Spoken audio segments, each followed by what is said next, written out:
Welcome back, France 24 Newsroom. Now it's time for our daily press review in the papers. Today, doing the honours and standing with me is Eve Jackson. Eve, what have you got for us today? Well, we're starting in France, and a trial is opening over a deadly factory fire in 2001, 7 years ago. It happened in Toulouse. 31 people died in the factory. Now, this is something that's running tensions very high in the French media, starting in the left-leaning Libération.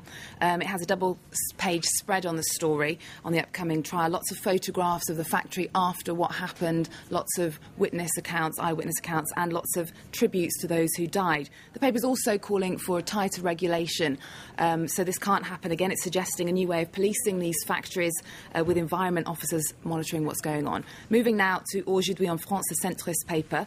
It has an interview with the wife of a man who died, a very personal account, how she felt about what happened and how she's calling for answers now. It's a very sensitive issue in France today, Hannah. It was a massive blast, that one, because I think, 3.4 on the Richter scale, that blast, left 31 people dead. OK, and this, as well as Total just posts reports of their profits. So what else have you got for us in terms of business, well, then, I going to the UK and the Times, French traders who've lost their jobs in the City of London are at the centre of a new furore. Basically, the Times are reporting that many of them are exploiting France's benefit system, and they're claiming up to £60,000 in benefits from France, even though they've been working in the UK. Now, this isn't going down very well, as you can imagine. It's because of a loophole in the French system. Basically, if you've worked one day in France while you're working in another country, you can claim up to 50% of your salary. So this paper is basically slamming this, saying the reputation of the profession is just getting worse, bankers are looking worse and worse, and it's also criticising flaws in the French social security system. I have to say, that is staggering. 60,000, is that euros or pounds? That's pounds. OK, so more at least euros. I guess not much more these days, no.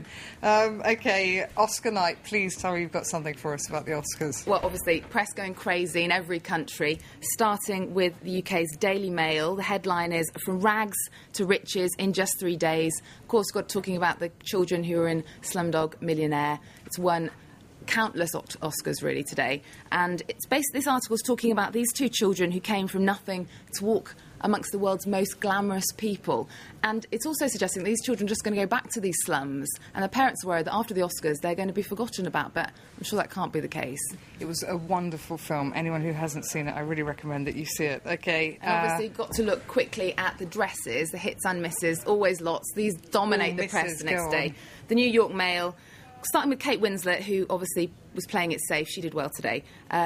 And on her big night in Yves Saint Laurent dress. Then Tilda Swinton.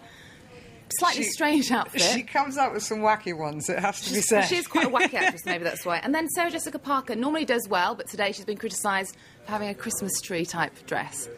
A Christmas tree dress. Are those her shoes? Be on top of the Christmas tree, I think. They look like clogs from what I can see. OK, so that's...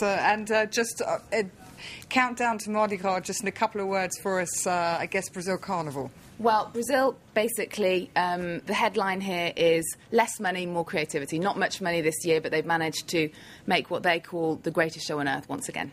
OK. Sad I'm not there. Eve Jackson, thank you very much. That wraps up in the dailies. Do stay with us. More news coming up here on France 24.